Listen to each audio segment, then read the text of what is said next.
Dota 2. Gonna be casting another game of Dota 2. Teams are Roy, PK, and TR. And I'm joined by a co-commentator this time, Green9090. Hello, everybody. Yeah. Yeah, we're gonna cast a game. People have been saying I need a co-caster, and I agree. I do. So Yeah, Green, I'm real bad at casting, but I've done it a few times before, and I enjoy it a lot. So, hopefully this will be okay at least. hey, I like it too, and I'm still pretty bad at it generally. But anyway, it's actually Tover versus Roy Penjahat Kelamin. I'm really curious what language that is. I think it's Southeast Asian in some form. Like every time I go to cast a team game, it's always Southeast Asian. So just by that precedent. Yeah. Well, I mean, we're also casting at 4-8. All right. Well, Roy Benjahat. Oh man, they really don't want to play against Void. First ban Void. Void can be very scary.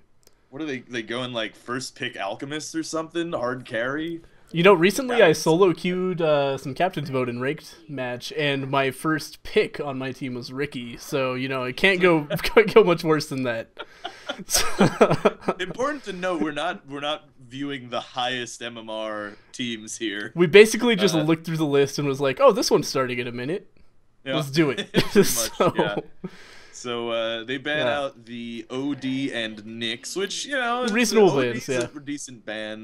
The Nyx, he's not as strong as he was. Enigma first pick. Wow, they really, really want that strong jungle, that black hole.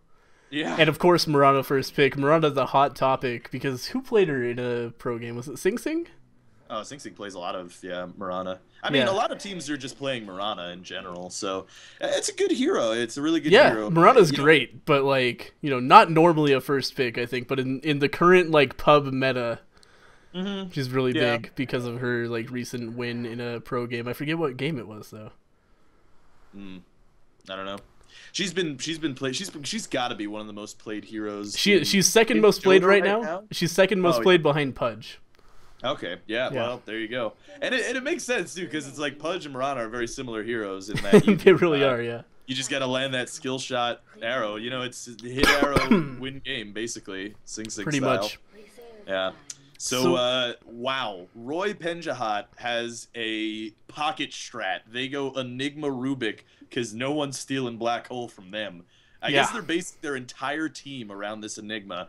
So we should imagine a lot of big team fight ultis. Interestingly, though, they decide to not pick the Death Prophet. They ban out the Death Prophet, which would go great with a Black Hole, honestly. That's true, but Black Hole's kind of one of those skills where anything goes great with it. Yeah, true.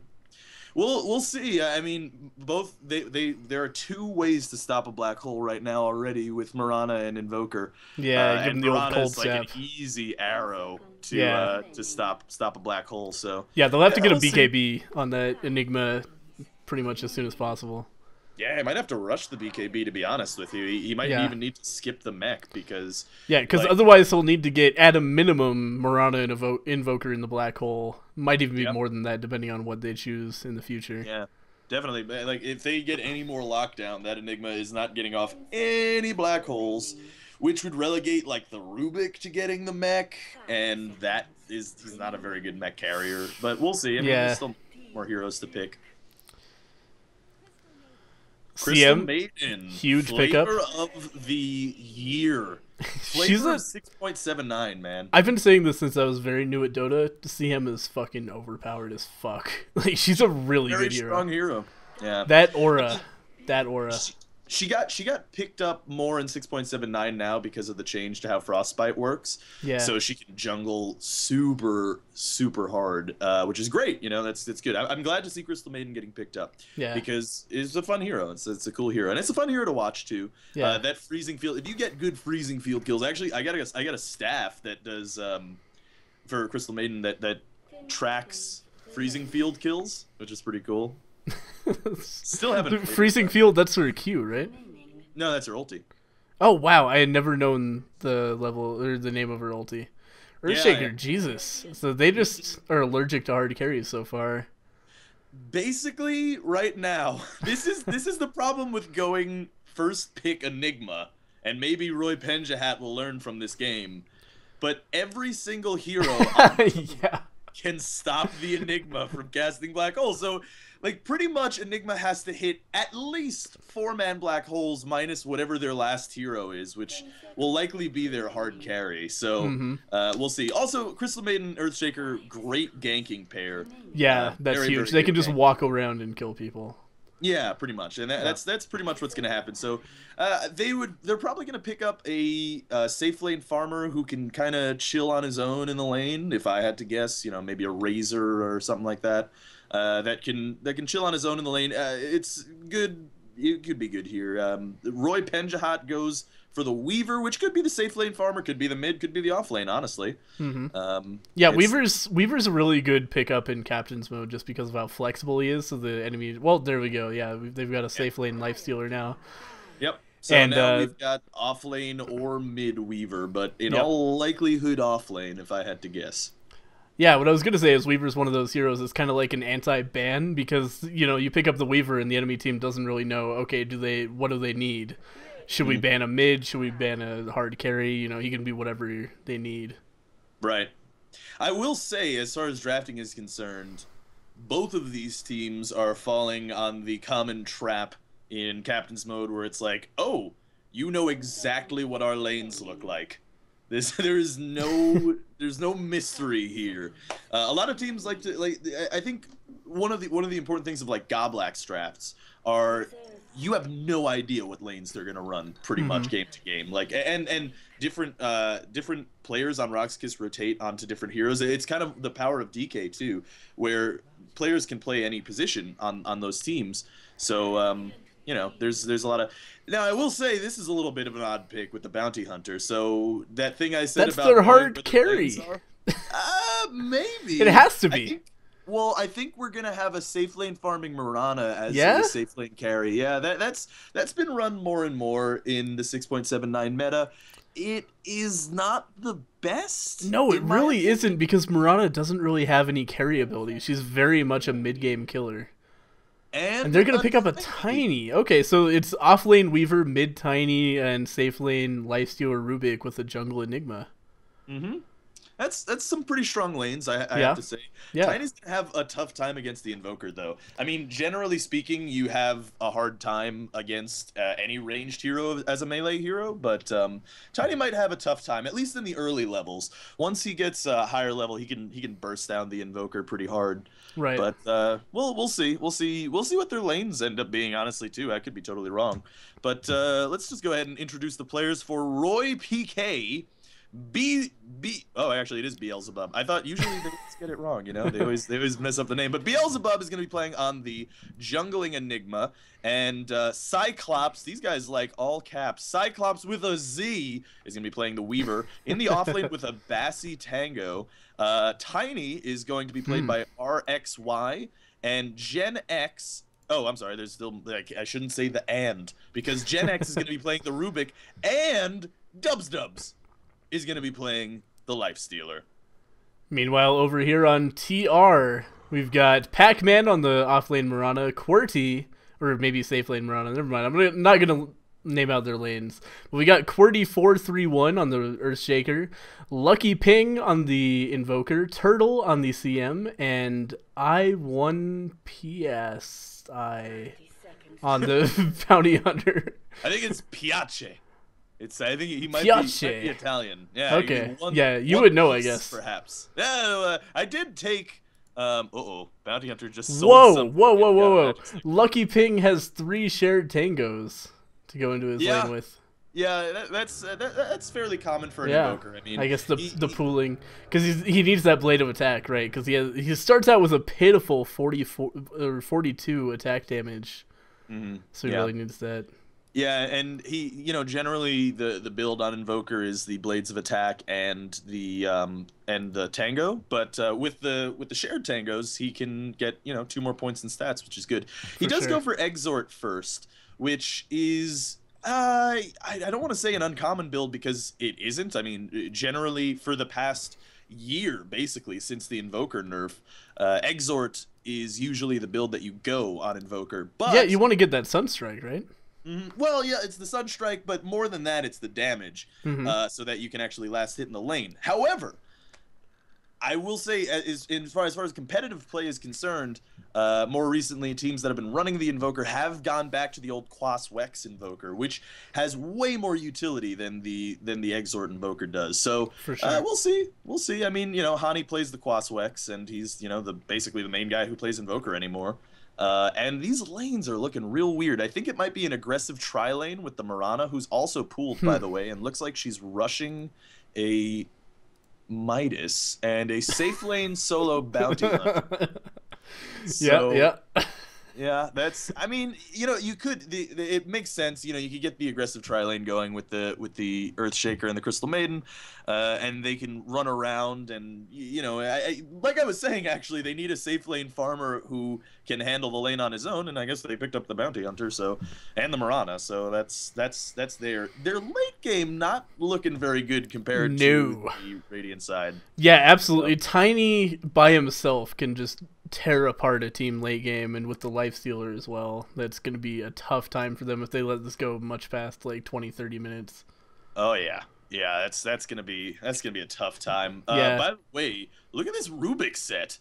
It's badass. Yeah, man. Really awesome Rubik set. It's all mythicals too. Let me how do we see that? Yeah, you get into the not the cinematic mode. Here we go. Nah, yeah, do cinematic. It's way cooler. Look at that. Yeah, Rubik's. He's like. Yeah, he is like RoboCop. That's badass. It's a sweet set, man. That's a cool set. It's all mythicals too. Look at the focus of Resonant Vibrance. This guy, he must play a lot of Rubik. Skilled telekinesis first, which is not, there's no reason for me to even talk about that, to be honest with you. Just have nothing to talk about since it's... He is playing Rubik, so he's skilling telekinesis first. Yeah, it looks like the Rubik is going to be level 1 right now. Fast, no please, XP. he says. 15! Wait, what? 15 minutes. We need 15 minutes. 14. Oh, these guys are being scumbags, basically. All right. Is essentially what's... Oh, no, Bounty Hunter unpaused, so... All right. Hopefully Lucky Ping has better... Ping. Yes. Actually, the Invoker has a cool headpiece. Look at his headpiece. Kind of like... It kind of has the Invoker's sexy hair, but he's also wearing a tiara. It's interesting. That is interesting. Yeah, yeah, I mean, whatever.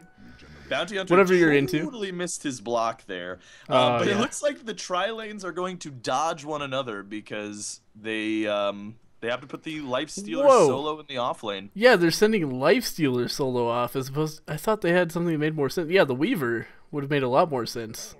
Well, I think what they didn't want is they didn't want to send the Tiny against the Invoker, which, like I said, he'd have a really tough time. But the problem is, like, he would have a tough time, but pretty much only in the early levels, so... Yeah, and really, if Tiny gets some levels early, then he could start taking off, regardless of his farm. Yeah, but Rubik is going to be rotating anyway, so the Tiny's going to get his levels. He's not going to get any farm at all, though, so that's going to be a tough time. He's going to have a hard time against this aggressive tri-lane out of this Dire side. Yeah, it's an interesting gambit the Dire is taking here. They really need to push incredibly quickly, I think, because they didn't draft anything late game. I mean, they're thinking, looks like a Fissure is going down on the Tiny. Tiny is looking, and he's going the wrong way. But the Fissure should run out, and I think... he's gonna... Leveled Frostbite and shit! That is gonna be first blood. Crystal Maiden goes down. What a big mistake from her. She thinks she's a melee hero, I think. Yeah, that's what it looked like. She just walked in there. Yeah, I didn't even care. You know what it must have been? It must have been a misclick. I think she tried to go for the Frostbite and screwed it up. Weaver gonna disjoint some tower shots with this Shikuchi in middle lane. Not gonna have... this should probably be a wash, this middle lane, I'd say, between the Weaver and the Invoker. Yeah, Bounty went Janata first, which means he's having a tough time getting anywhere near... What is he doing? Yeah, I actually don't... he's just hanging out a little bit back from the I think experience. he might have DC'd, actually. Oh, no. His heroes started moving backwards. I agree with Beelzebub. I totally agree with him. You can't sit up? No, Are we sure this is a team game? I think this might be a pub.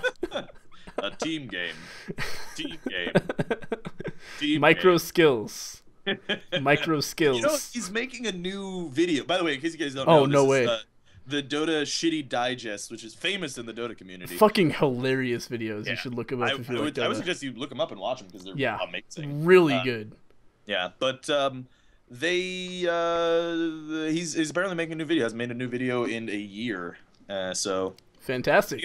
I actually can't wait. That's gonna be really good. It's gonna be awesome. And so far looking at the last hits, denies, Lifestealer, straight up free farm. He's 11-2. Oh man. 11 CS at 2 minutes, which pretty darn good. I think that means he hasn't missed a single creep actually. You know, Rob, this is something that you might actually know. I always wonder why casters go to the last hits denies instead of the net worth, because I feel like net worth tells a much fuller story. Why would you go to last hits denies? Well, in the early game, net worth doesn't mean anything because it doesn't count the gold that you have on you. It counts the gold in items. And I didn't know that actually. Why the fuck would it not just add the gold that you have on you? Well, there's a lot of things. It's because a lot of it's unreliable gold. So I guess so. Yeah, if you die, then you would lose gold if you died. The other thing too is the net worth is especially bad early game because it doesn't track clarities and tangos and wards and stuff like that. Really? So that's not part of your net worth. Yeah. So that is generally why you see the last hits denies, and it gives you a general picture of how the lanes are going. Right. Yeah. Exactly. Yeah. So. But that's the thing though. Like if a lane gets a bunch of kills, then that's not reflected in last hits denies either. No, that's true. But usually you switch over. There's a period in the early game where it's like you're at like 10-15 minutes where there's not really a valuable tab to go to. Right. Sometimes I go to like hero level, which is usually pretty good. Actually, looking at hero level right now, you see the Radiant team has 3 level 3 heroes, so they're doing pretty well in their lanes. Bounty Hunter meanwhile disconnected at level 1. Yep. Yeah. It has 3 level 1 heroes for the dire side. So that's a bad situation to have a level 1 hero at 2 minutes in the off lane, like soloing. Yeah. It's definitely not the optimal thing to have going for you. I mean, right now you could say as XP wise, Radiant's winning pretty hard. Because like they were thinking, the Tiny can just sit in that lane pretty much solo and get all the XP. Meanwhile, the Mirana, who's traditionally an off-lane hero, is sitting there with 2 supports, and she is not gaining as much levels as she can. Yeah, she's gonna be hurting for sure from being in a tri lane, especially. Like she's a hero that relies heavily on levels more than items, I think. Yeah. Because we'll see though. I mean, I'm sure that the Earthshaker and the Crystal Maiden are going to go stalk the jungle for the Enigma. For sure. A hard time. So yeah, we'll see what happens. Yeah, it's really bizarre to me that they took that Bounty Hunter after taking the Mirana. Yeah, I don't understand it. I don't understand what their gambit was there. That seems like just a bad idea. Yeah, I mean it's the 6.79 meta where Mirana, it's definitely not unheard of that she's a hard carry because like I said, look at her build. You have you're rushing a Midas. Yeah. So. But at the same time, like look at her skills. She has a nuke, a stun nuke, and a leap that does in fact give her some attack speed bonus, which could benefit from damage. And that's her only carry ability. Besides that, she just has Moonlight Shadow, which is a big support. She leaps right out of that avalanche and Earthshaker! The arrow lands on the Tiny, and this looks like a double kill for this Mirana. Yep, here it goes. That is a big swing. That is a huge swing for the Dire. Immediately. And who unpaused, actually? Yeah, it's... resumed game. Oh, fuck. Yeah, Bounty Hunter is still disconnected, it seems. Yeah, he's probably just loading into the game is what's happening. God. So Rubik reconnects, or Rubik unpauses preemptively, loses his team 2 kills. So yep, well done. Well done, probably Rubik. Swing the gold graph probably back in their favor. Haste on the Weaver. So he's at max movement speed, but that doesn't really matter that much. Yeah, he already has Sakuchi, which is max move speed, so it's like nothing that nobody expects. Yeah, pretty much. Yeah. He's like constantly Shikuchi. Yeah, Shikuchi's again to go under tower. All right, yeah. He disjointed an auto attack from the Invoker. I think was the main point of that. Oh, okay. I didn't even see that. Yeah. Meanwhile, Gondar sitting in, I'm sorry, Bounty Hunter sitting in the top lane. I have this thing where I still call heroes Dota 1 heroes, and Despite that having not played much Dota 1, just playing with yeah, Alex a lot. I know, yeah, it's played. I mean, it's important to know, I will say, if you play Dota, because people call items Dota 1 items like Lothar's and Django and stuff. Yeah, but that's just the sort of thing that you learn after playing Dota for a little while, I think. yeah, pretty much. Yeah, which is maybe unfortunate. I think people should stick to the Dota 2 nomenclature, but it's still something you learn because a lot of Dota 1 players just come in and start calling shit the Dota 1 names. Opts to go for the 1-2-1 build, so he's probably going to be maxing the Rage, Rage and Feast. Generally speaking, when you see a Lifestealer nowadays, they max the open wounds. Is generally what happens now. That's how Loda plays the hero. That's how. But then again, this guy's going off lane, which is not typical of Lifestealer. So he needs it to looks go. like middle lane Cold Snap goes out on the Weaver with the Sentry Ward. Will take him down. Jesus. He'll go in there. Well played by the Invoker. I missed it completely. Honestly, I think it's well played by the Earthshaker rotating to the middle lane, setting down that Sentry Ward to make sure that the Weaver can get picked up there. Mm-hmm. Because if you can see the Weaver, Invoker definitely has a lot of kill potential there, especially with that Cold Snap level. And he has a Sunstrike ready to go, the Invoker, but I don't know if it's necessarily going to be super effective here early. We'll see what happens. It's 3-2. Oh, Weaver looks like he's up in the top lane looking to gank, but does not have a lot of kill power right now. I don't know if they're deciding to rotate the lanes. Weaver seems to be staying in here. TP'd back to this tower. We'll see. And the other Sentry Ward that Earthshaker had gets plopped down the lane. Weaver's going to get spotted here too. And that is just some free levels here for this dire side. The Weaver just kind of pushed the lane. And in the meantime, Invoker's just sitting...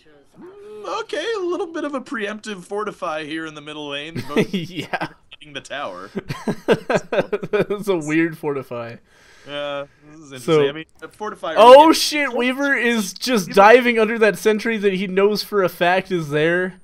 Oh, Sunstrike! If that had hit, that Weaver would be dead. Yeah, maybe. Let's see. Maybe, how many points anyway. Yeah, that'd be a kill. It's Yeah. 4 points in Exort. So meanwhile, last hits denies 38 last hits and 7 denies on the Lifestealer. Just utterly wrecking because the Bounty Hunter was AFK so much of the early game. He can't really do anything here.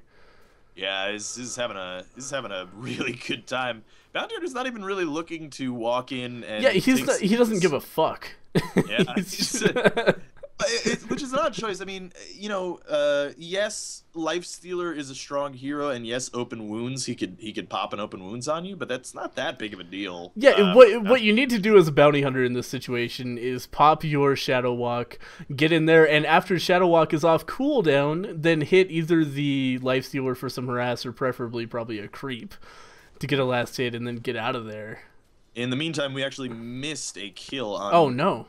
Tiny in the bottom lane. Yeah, he probably went down to a Sunstrike there, and it probably was set up by the Earthshaker. Now Crystal Maiden and Earthshaker rotating into the jungle, trying to look for the Enigma. Unluckily for them, the Enigma was just at the medium and hard camps down closer to the middle lane, and there's actually a Sentry Ward in the top hard camp here for the on the Radiant jungle, so that's gonna shut down Enigma's farm. There's another a little ward bit anyway. in camp too, and there's another ward up in the medium camp. So that is the whole jungle shut down for the Enigma. Yeah, that's gonna be an issue for sure. Oh my god! And Invoker in mid takes down Weaver again. Damn. See, Weaver I think didn't really realize that Sentry was there the entire time. Yeah, it seems like he didn't. Just was like, what? How did he see me? Over and over again. Yeah, I mean, an Invoker with Cold Snap and a Sentry Ward means a dead Weaver. And Rubik in an interesting position here, maybe a little aggressive. Let's see. No, nothing's gonna come of it. Nah. Yeah. Enigma looks like he's coming up behind this Invoker, or actually, technically in front of the Invoker. Yeah. But he's chilling. We'll see. Weaver Shikuchi's in, does a little bit of damage, but not enough to really do anything. Yeah, I don't know about this gank. This seems like a waste of time by the Enigma. And he agrees he's heading up toward top lane. Or maybe just to the secret shop, even. Yeah, I mean, the problem is that there's not much that he can do. I mean, his jungle shut down. Right. So, he picks up some arcane boosts. He's going to go top, see if he can shut down this bounty hunter, but with no vision. No, he's just going back to base. Yeah, I think he's probably looking. Here comes an arrow, and it hits on a creep in the bottom lane. I think the Enigma's going back, probably buying a TP and seeing if he can get a black hole here in this bottom lane. Right. Because he did just hit 6. Well, not just, but... Yeah, Enigma wasting quite a bit of time here, actually. Fisher just used to... Yeah, Enigma does come back into this bottom lane. He's going to look to try to get a black hole off if he can, but there, again, are 3 heroes. Earthshaker is... He does a toss and an avalanche. He is dead. It looks like he goes down. Arrow! But the black hole is ready to go in a second here, and yeah, no aggression is going to show up after that. Weaver, in the meantime, is still looking to come in here. I don't know if this is the best idea. Yeah, I mean, they're probably looking to just take the bottom tower to get something going on here because they're having a tough time just splitting up lanes. Yeah, and meanwhile, Invoker has taken that middle tier 1 tower. Yeah. You know, one thing you can say about Invoker that is perhaps realized about him, especially if you go this Exort build, is the Forge Spirits are pretty strong. Yeah, they're really good pushers. Really fantastic at taking towers. Yeah, Invoker is just going to back off the tower. Doesn't really want to, you know, solo take this tier 2 tower. He does have his Midas up. He does have his phase boots. And he does have 1,900 gold. So, yeah, what must he be going here for? Or going for? You probably say maybe a Force Staff, maybe a Yule's. Yeah. We'll see. He's just keeping his options open because he does have enough money to buy some pieces of any of those. It looks like an arrow hits. Oh, and the Sunstrike doesn't even fissure into arrow, takes down the Rubik in the bottom lane. Yep. And yeah, that Rubik is just a dead Rubik. And see, this is sort of what Mirana gives you as a hard carry. I was actually going to mention this before, but generally in the 6.79 meta, you're seeing games last 20 minutes, 30 minutes, and generally mid-game hard carries are being more and more effective. Oh, in the middle lane. The black hole. And Weaver and Enigma are struggling to do enough damage to him. Oh my god. Fuck out of there. Yeah, I don't think they're going to be able to see him. Yeah, Fizz actually goes off on the Enigma. Oh, Enigma goes down. And there goes the Enigma. Unbelievable. Weaver is going after... Oh, he's going to get this Invoker. The Invoker's going to go down, but the Weaver may pay for it with his life because the Rubik... Yeah, Rubik's coming in behind the Earthshaker. It might be a double kill. The Eidolons are doing enough DPS, and we'll see the Enchant Totem does manage to block stun the Weaver, but it is not enough. Oh, and man. The Crystal Maiden and the Cold Snap is going to be enough to kill the Weaver. So a 2-for-3 trade there. Going in favor of the Dire team. That's pretty good. That was a surprising engagement there. As people kept on walking in. Yeah, the Invoker did actually buy back during that fight, so he did manage to get a kill. So you know you could say it was worth it, but did you lose some gold for that? Well, actually, no, probably not much. You know, this early in the game, buyback is still pretty powerful if you get a kill out of it, just because the buyback period is not too bad. And meanwhile, Lifestealer looks like he's actually going to be able to take this top tier 1 tower against this bounty hunter pretty easily very soon. I think in this wave he should be able to get it. And he also has a Hand of Midas, and he's on his way towards his Armlet of Mordigan, Mordigan, you know, a lot of people call it different things. Oh, it looks like a Fissure actually does let Lifestealer, but let's see, there's a Shuriken, but it is blocked by that Lifestealer Rage, and he should be just fine. Tower actually not... Oh, is it just in deny range? No, I don't think it is. I thought it was no. It's, I think it's 150 that it has to be. Yeah, I think it might be 150. Weaver and Rubik are coming in behind this... Here comes a Lifestealer... Open wounds on the Earthshaker, but a Force Staff is already out. Lifestealer inside of Forge Spirit... And Weaver is going to have to... Oh, time lapse. And there's a fissure. Lands on 2 from the Rubik. And that will take out the Invoker. That Forge Spirit saved the shit out of Lifestealer. He was about to die, got in there, came back out at half health, and started killing again. Yeah, that is a disconnect from the Invoker. I'm not sure if that's a rage quit or not. Yeah, I certainly hope not. Because that might mean that we'd have to find another game. Yeah. Lifestealer is doing exceptionally well. He's at 87 last hit, 17 denies. As a late game carry 13 minutes into the game, that's really, really, really good news for the Radiant.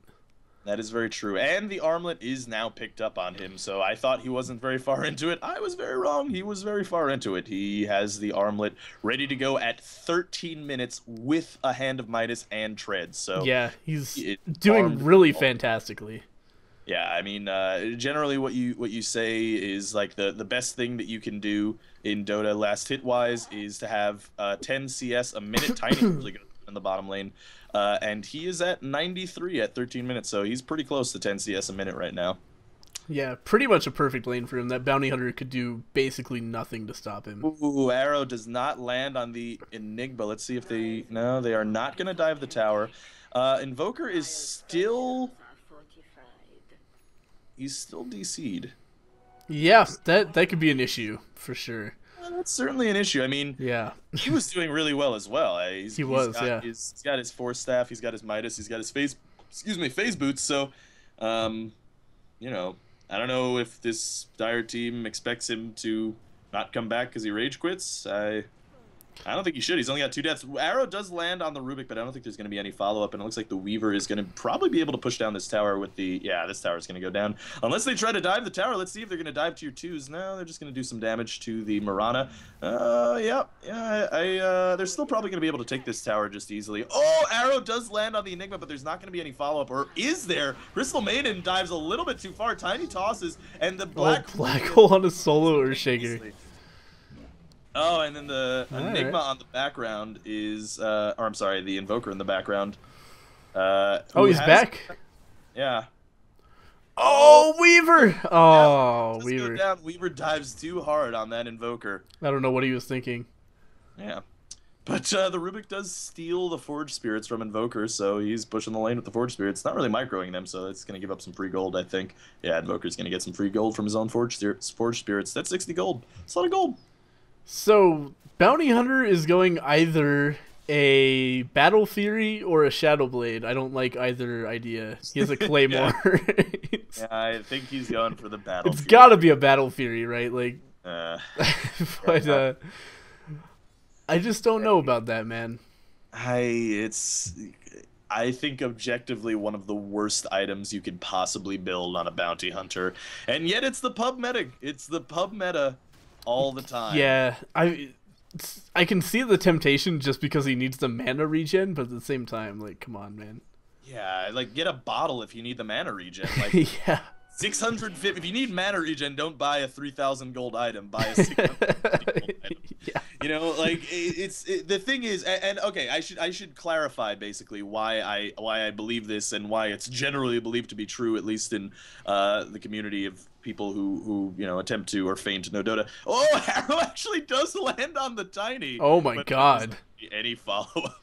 Poor Tiny just sitting there. Oh, Moonlight Shadow is cast, so it looks like they're gonna try to be aggressive. Yeah. Bottom tier 1 tower. I think they know though. They're gonna hang out next to the tower. They should be all right.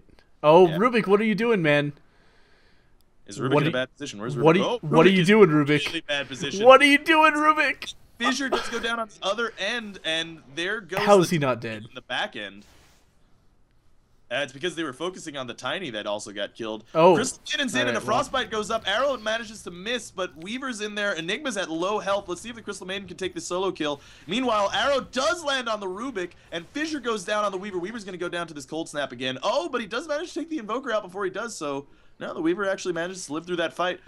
Meanwhile, Crystal Maiden pops a freezing field, but it doesn't really matter because the Enigma rushed a Blink Dagger. Now he's going into that BKB, but he probably needed the Blink Dagger earlier to be. I mean the BKB. Yeah. Looks like the bugs are probably going to kill this this poor Mirana. Yeah, actually. Yep. Yeah, Weaver bugs do get the kill, so.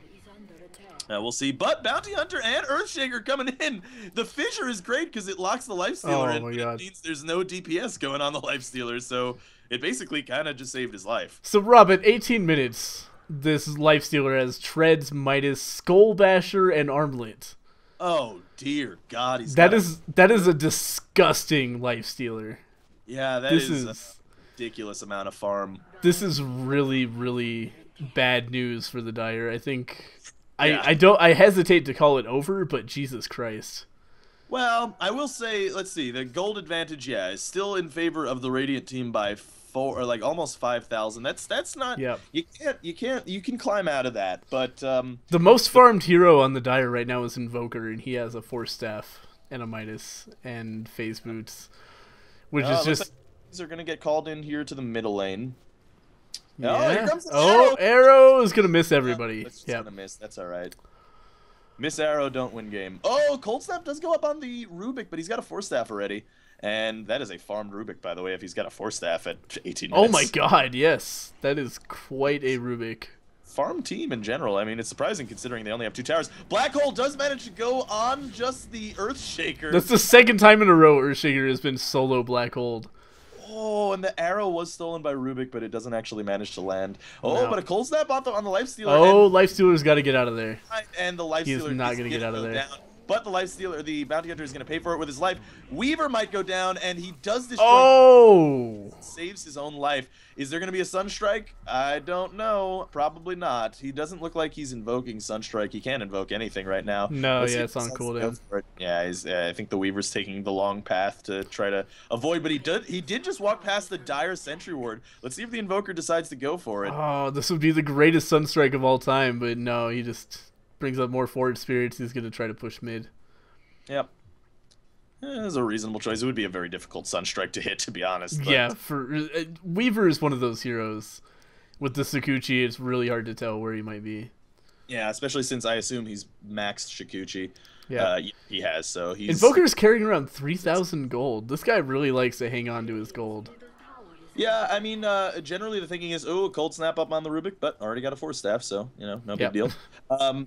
Generally, the thinking is you want to spend your unreliable gold and save your reliable gold, since that you don't lose that when you die. However, you know, you could probably spend the 1,800 unreliable gold he has. Oh, we got Weaver going in on Invoker. The arrow does get dodged by the Invoker's Force Staff. So... yeah, no, aggression's not going to really do anything here. They did just see the bounty. If they were paying attention to the map, they did see the bounty hunter go invis into the jungle. So this Lifestealer, if he has map awareness, should know. Yeah, it looks like he does. He's going to, well, maybe. Bounty hobbling his way toward this Battle Fury. He now has a Ring of Health as well. Oh, God. He's really doing poorly. On this Invoker in this bottom lane. Here comes the bugs, which are going to do a bunch. Actually, does he dodge the bugs? He did actually dodge the bugs. Ooh. And Moonlight Shadow Arrow comes in, not going to hit. Oh no, looks like he's probably going to go down. Let's see if the Black Hole's now. The Black Hole's down for 53 seconds. Wait, how did they see him and not see him? Oh, Arrow comes back in, and it does hit the Enigma, but the Bounty Hunter's going to go down anyway. Long-range Enigma, long-range Arrow into long-range Fissure into Freezing Field that does nothing but the Echo Slam. Oh, Echo Slam takes down Lifestealer. Yep. Hot damn, and an arrow comes in, and it is, I don't know where that arrow was going. That was a mysterious arrow. Right into the forest. Very straight. Well, I mean, that tree got it good, man. Oh, for sure. Out of that tree. So, not really going the Dire's way. They definitely wanted this game to have more kills than they do right now. I mean, that's generally the idea with the Mirana. Mm-hmm. I mean, Mirana does have a Deso ready to go, but again, she doesn't carry that hard compared to a Lifestealer. So yeah, Lifestealer and Invoker are actually neck and neck in net worth. There's like 10,186 to 10,140. Yeah, that's what a Midas will do for you, but well, they both have Midases. Right, yeah, that's what I mean. Right. That's why they have similar levels of farm. Okay, so now that there's a little bit of a downtime, I could talk about this battle fury. The fury of the battle. The reason that it's an awful build on Bounty Hunter is, see, he's level 6 right now, or he's level 11 actually. He's got level 2 track. If you're a Bounty Hunter and you're sitting in the jungle farming with the Battle Fury, then you're playing the hero wrong. Arrow goes down on the Enigma in the jungle, and here comes the Sunstrike. That Enigma is dead. That is a dead Enigma. That is a very dead Enigma. Actually, I have no idea how he saw that Enigma, but he popped the arrow pretty quick. Anyway, so if you're sitting in the jungle farming with Bounty Hunter, which he is, you're doing the hero wrong. Because Track is such a powerful ability. It allows you to get gold in even fight. It allows you to win fights that are even fights, and even win some fights that are lost fights because of the extra gold you get from the track kills. But if Bounty Hunter's just going to be sitting farming, then he's not getting track kills. In fact, it doesn't really matter. I've seen Bounty Hunters go Yules and bottle and like nothing, and still they did their job, which is get extra gold for the team. And honestly, right now the Dire needs that. It looks like they're going to go for a Roche fight here. And this is ambitious. Let's see if they'll manage to take it. Looks like there's no wards for the Roche for the Radiant team, so they're not expecting it. This is going to be pretty much a free Roche, I'd say. Yeah, it looks very free. Aegis on probably the Invoker. He does opt to go for the Aghanim Scepter. Not super uncommon in pubs on Invokers, but it's a strong item, man. You get both a lot of stats and also the ability to just invoke like crazy, basically. Yep, that's very true. Yeah. I like to see Yules on him first, though. Yeah, that's generally the idea that you go for is the Yules because of that combo that you do, the Cyclone or the Tornado EMP Meatball into Deafening Blast, the most damage an Invoker can do in one combo. Plus the extra mana regen can't hurt. Mm-hmm. So yep. It's fine. Ooh, arrow does go down. And poor Enigma. Land on Enigma, and Enigma goes down. Enigma is a arrow magnet this game. Yeah. Earthshaker steals the kill from downtown with his fissure. Does manage to get it. Oh, man. Oh, and an arrow does come back from the Rubik, and it's not going to hit anybody, but nope. Good idea. Oh, here comes another. It is Arrow Wars, man. Oh, and it hits the Weaver. Weaver. Oh, what a play! So much damage, but the Avalanche is going to take out the Earthshaker. Oh. Lifesteal has to infest, but he's going to go down. No, he is okay. Oh, my God! Is the armlet toggling going to be enough? It still is. Diving into the tier 3s. The Lifestealer goes down. Dies. But this Mirana's in an awful place. She does have leap in 2 seconds, and she does have an Aegis. So I think she's all right. Yeah, she's gonna walk away from that. Okay, what a dive! Jesus. Yeah, that's quite a dive. Oh, Enigma almost ballsy as fuck. Teeth. Yeah, it looks like they're gonna go ahead and push this middle tier 2 tower, and they might be able to push this this tier 3, or at least do some damage to it, which will be pretty effective. Dire's actually starting to bring this back a little bit. The Lifestealer is continuing to lose despite having been so far ahead. He's now behind both the Mirana and the Invoker in farm. And Enigma does go down. He does actually manage to take out the Enigma there with the Tornado into Deafening Blast Meatball. So Enigma feeds another kill. Feeder Enigma. GG. Bad support. Yep. Just kidding, obviously. Report, please. But, disband. Voker walking behind this tier 1 tower. Whoa, look at Mirana's. Okay, she just decided to hit these Ancients a couple of... Look at her, she's farming on 84 health. Ancients. What is she... So what is she doing? She has an Aegis and she can kite the oh, and she also has a haste rune, so I guess. Like one person walking up those stairs and that Aegis is gone. That's true, but I mean, if you're the Radiant team, it's sort of that like the game theory thing, right? It's like you expect the other team to be as smart as you, right? So if the other team's smart, they're not going to walk up high ground through stairs. That's true. Yeah, and they also had a ward there. Yeah, just some ballsy ass farming. Yeah, Mirana's going to go back into the base, and the Aegis is reclaimed in 2 minutes and 57 seconds. I don't know if they necessarily like need to use the Aegis. We'll see if they're going to opt to try to, death push mid or something with the Mirana. We'll see. Weaver on his way towards his Lincolns. He should have it very soon, actually. I don't remember how much the recipe for the Lincolns is. It's like 1,300, I think. 1,300, something like that. Yeah. 1325, so he should have it maybe after this next wave if he gets all this CS. So, yeah, we'll see. It's, pretty late Lincolns, actually, but he did not have the best time in mid. He's got 5 deaths on him already. Yeah. So, ooh, Fissure does go down on... Who did that go down on? I didn't see him, sorry. I totally missed it. Oh, shit! That Rubik got blown the fuck up. got blown the fuck up, but the Avalanche is doing a bunch of damage. The Earthshaker Echo Slam. Oh, 4-man black hole. But it is canceled by the 5th man, which is the main problem. That first pick Enigma, man. Yeah, doing still a bunch of damage. Fuck. No one stopped the Crystal Maiden. What a fight. Oh my god. Dire might pull this out, man. Yeah. They looked like they were totally fucked when Lifestealer had such good farm so early, but... Lifestealer... and it looks like he may live from this. No, he's nope. dead. Why did he turn around? Yeah, I don't know. That was mysterious. Like, it looks like these racks are probably... Well, no, they have the glyph, so... It's probably no they've got the glyph. They've got Tiny and Weaver up, as well as Rubik. Yeah, how's the Tiny doing? Ooh, not very well. He's got a Null Talisman. Oh, Jesus. That's not looking good. I mean, so here's the thing. With early game push ability, which I guess you get from the... Oh, Enigma trying to land... What's the name of his stun? Oh, Malefice, right, yeah. Trying to land his Malefice. Oh, Cold Snap on the Rubik. Not really going to do anything. But, oh, Weaver, in the meantime, diving tier 3s. What is he doing? Oh, my God. Well, he's got the Courier in there, too. I don't know what this Weaver's been doing. I was not even paying attention to this. I had no idea he was up there. He's got Lincolns. He's like, okay, I'm unkillable. Yeah.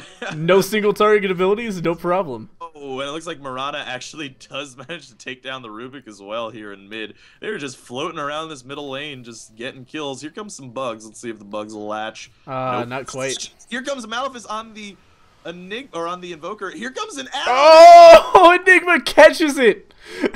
Starfall's gonna be the Starfall. As if on purpose. And here comes this Oh the Weaver my to God. defeat too. There he goes. What a throw, man. Well, you know, here's the thing. This team kicks in around this point in the game, right? This is a mid-game team. So if you we're at 30 minutes. Well, it's still mid-game. I mean, you usually get a game around 40 minutes. Oh, but the Marana's getting a little antsy. She does leap out, but the... Oh, Lifestealer doesn't know what he's doing. Just runs around in a circle, almost dies. Okay. Lifestealer, I can tell you from playing a lot of Lifestealer, the bane of every Lifestealer is a team with 4 staffs. Oh, the arrow almost lands, and the Sunstrike does miss as well. So skill shots not landing. Bounty Hunter being fucking useless with his Battle Fury. Looks like he's going for, I don't know, probably a BKB because they already have a Deso up. So hopefully he knows that he shouldn't get a Deso. We shall see. So yeah, he's just being useless here with the Battle Fury. He's farming his ass off, man. Yeah. I mean, at the same time, he kind of has to be the late game of this team. Like he's not gonna do anything against the Lifestealer if he tries to man up against him. Like by a rapier, Janata just one shot Lifestealer. Yeah, I mean that's your end game. It depends. I mean the Lifestealer is pretty tanky. Yeah, I mean you'd have to buy a crit as well in order to do it. Especially with the armlet. Well, hang on. Does crit stack with Janata? I actually don't know the answer to that question. I don't think it does, actually. I don't think it does either. I'm pretty sure it doesn't. So, yeah no, he's not going to kill it. Well, that's the thing, though. You have the Janata first hit plus your Shadow Walk. Yeah. 120 bonus damage from Shadow Walk plus the 225% bonus damage. Give him a rapier. You know, who knows? Some kind of math nerd, probably. Yeah, seriously. Who likes math anyway? But, yeah, I mean, Lifestealer's already got 1,700 gold. So, Roche respawns in 2 minutes, 33 seconds. Invoker picks up an Eye of Scotty. Wow, that is pretty good. Ambitious pickup. Yeah. That is a farmed Invoker number 1 on the net worth right now. 18,730 gold. And just below him is the Marana with 16,000. But they don't really benefit from sitting back and farming, which is what they're doing. I think that's partly to do with the Bounty Hunter not being an aggressive hero, which he should be. Looks like the Tornado goes down on the Lifestealer, and yeah, nothing's going to come of it. Yeah, he's 4 staff back the Lifestealer. But Weaver just fucking with this Bounty Hunter top lane. Weaver might be able to push this. Oh, Earthshaker's coming in behind. Let's see if the TP's gonna make the Weaver leave. Yeah, that's not a fortuitous TP, to be honest with you, because the Weaver's just gonna go into the jungle and it got canceled. Some TP out. We'll see what but the happens. thing is, no, Weaver's out of there. they were trying to set up a gank with the Earthshaker, but the TP showed the Weaver that he should leave. Yeah. And It was a weird situation. Weaver was like, "Oh, I can tower dive this bounty hunter." Wait, I forgot. I didn't build any damage items yet. I only have a Lincoln's. So. Yeah, that's true. Never Here mind. comes an arrow. Oh my god! Oh, it just barely does not hit the Tiny. And this tower is going to melt to that Desolate. Yeah, yep. That tower is gone for sure. Radiant starting to look really bad in this, despite looking so good early. Well, see, here's the thing. This is happening time and time again in 6.79. Oh my god, Tiny catches the arrow right in his teeth. Sunstrike is Oh my god. Down to half health just before this fight. That is going to be pretty good. And sucks, this bottom tier 3 tower is going to go down. Oh no, they have a glyph whenever they need it, man. They just always have glyphs. So, but here's the thing. This is something that is common in 6.79. Time and time again, the team that drafts late game. Oh, Tiny catches another arrow right in his teeth. I wonder if there's going to be another Sunstrike. Oh my god. Oh, his big It's the rocky meatball. teeth. Yeah, but anyway, the team that drafts a good late game doesn't really matter because the early game is what wins in 6.79. Here comes another arrow. Tiny, blink into it. No, Rubik's going to take it. Oh, there's another Oh, Sunstrike. Rubik is And dead it to the goes Sunstrike. down. Yep. Oh, and Here Nicholas comes the Thomas- black hole. Instant death after the black hole. Oh, that's unfortunate. Yeah, here comes the Tiny with the avalanche toss, but... Oh, the Echo Slam destroys him. Yeah. Jesus Christ. This That like is a GG, honestly. that is the end of that Rex for sure. Yeah. I mean, the thing... Whoa! The Rubik catches another arrow, and the fissure gets stacked on top. Here These comes arrows, man. Enchant Totem, not going to do anything, but the Mirana is probably going to be able to solo this Lifestealer with the DD, or the Deso. Oh, he goes into the range creep. Yeah, if the Mirana knows he's there, I guess she's just going to take the tracks She's like, whatever. Instead. Yeah, take some more gold, too. Yeah. Whatever range creep. Oh, and here goes the lifesteal. Oh, the bash! Insta-bash. And she gets out of there. Nope, not quite. Yeah, Mirana is actually going to pop Moonlight Shadow for herself. Meanwhile, Weaver, I don't even know what he's doing. Wait. Lifestealer died to creeps there? What? Oh my god, did he? He must have armlet toggled incorrectly. Oh my god. I looked away. I seriously didn't even know what happened. He just collapsed. Oh, here goes the Mirana, though. Our team. That is a dead Mirana. Yeah, Mirana's dead, but there's also 2 DCs from the Dire team. So. Well, that might be GG then. If the Rax wasn't. Yeah, they're still not pausing. I don't know why. They don't want What a this mysterious game. It's a pub team match. Yeah, I guess what's going on here. White, says Pac-Man. So yeah, can we talk more about how Battle Fury? Nope. By the way, remember when I said that yeah, the fucking Deso. I hope Hunter knows that he shouldn't get a Deso. Still got a Deso. I mean, as far as stacking items are concerned, Deso isn't the worst one to stack because it's up there, but it's not the worst. Like if you're hitting other targets, it's not a big deal. But I mean, it's 36 minutes. It is past the point that Bounty Hunter is going to be stalking around getting solo kills, right? So that's the only reason that the Deso would be good if it's stacked.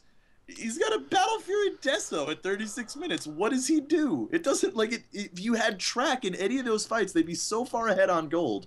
But in the meantime, well, actually, they are pretty far ahead. Well, here's the thing also about Deso and Bounty Hunter is that track used to be an armor reduction. It's not anymore.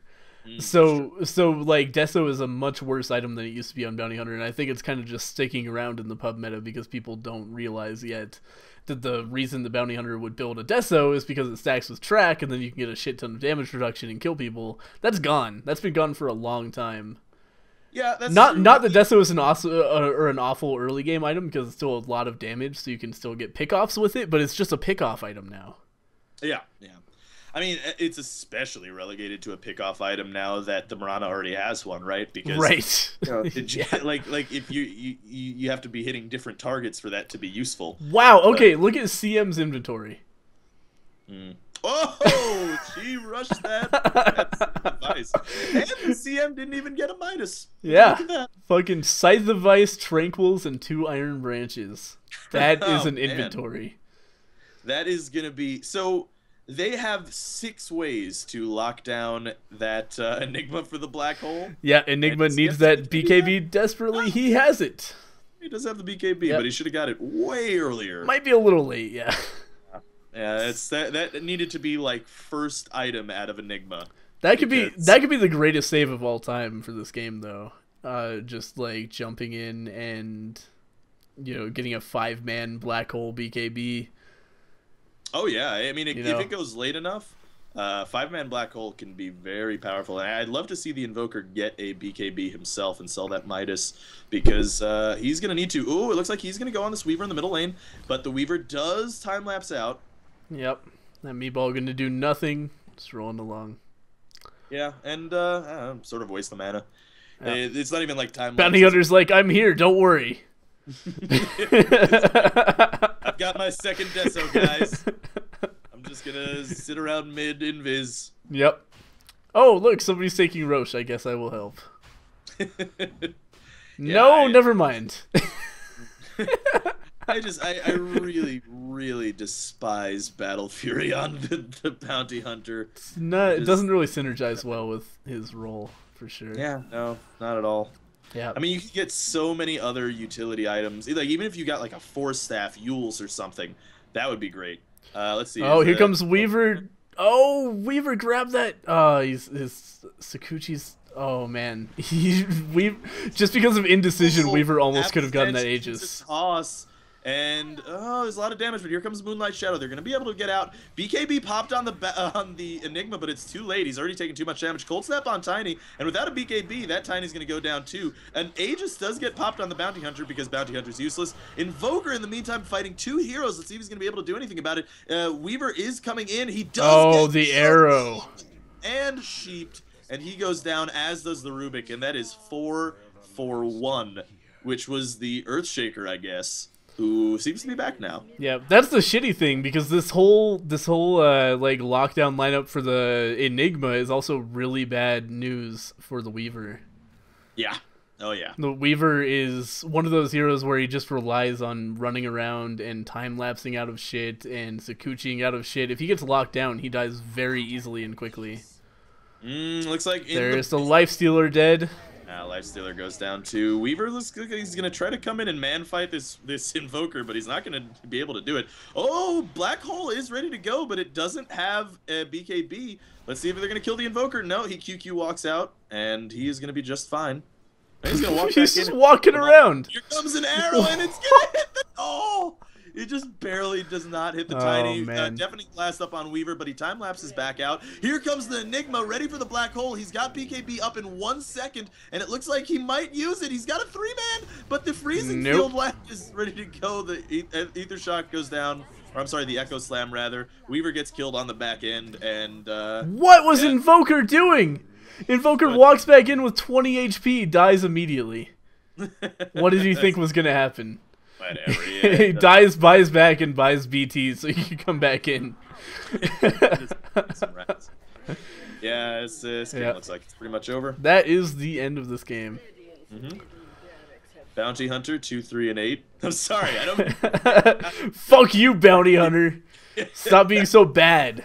I just want to, people watch this who aren't particularly, who don't know a lot of Dota. Yeah. And I like to, it is important to, the GG's called and the game's over. But, I like to maybe talk about some things that are commonly done incorrectly. Battle Fury Bounty Hunter, never, ever do that. Ever.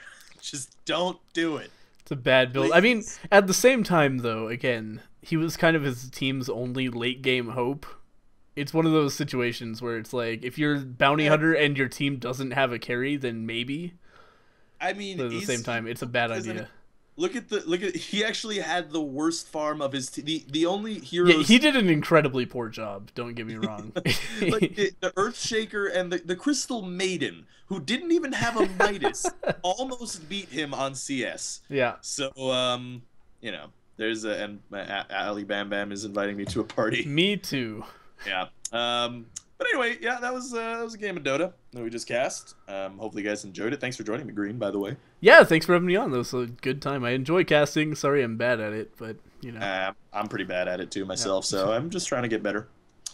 Yeah, it was fun. It was a good time. There's just Battle Fury Gondar. Just stay away from it. Also, 6.79, it shows, once again, draft mid-game teams. Because for real, it's insane, yeah. Working.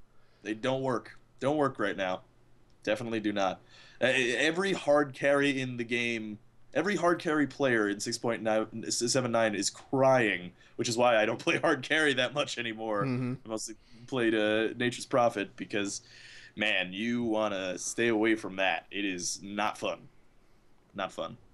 But anyway, yeah, that was some Dota. So hopefully you guys enjoyed it. Thanks for watching. Green, would you like to say goodbye as well, and Boobs? Goodbye as well, and Boobs. Very good. Very, very good. Green, you're recording this as well, right? I did, yeah. Okay. Yep. So, it's also on Green 9090's channel. Yeah, I guess I will put it up. I might have missed the very beginning, so I might have to ask you for some audio, but that's okay. All right. Yeah, word. And it's also on Alpacapatrol's channel, which is me. Yep. YouTube.com/Alpacapatrol. I'm sure we'll link to each other in the descriptions and stuff, so yeah, check that out. Sure. Yeah. So yeah. Hey, say your goodbyes so I can say my outro. Bye, everybody. Thanks for watching. Hopefully you enjoyed it. This is Alpaca Patrol signing out. Peace, fools.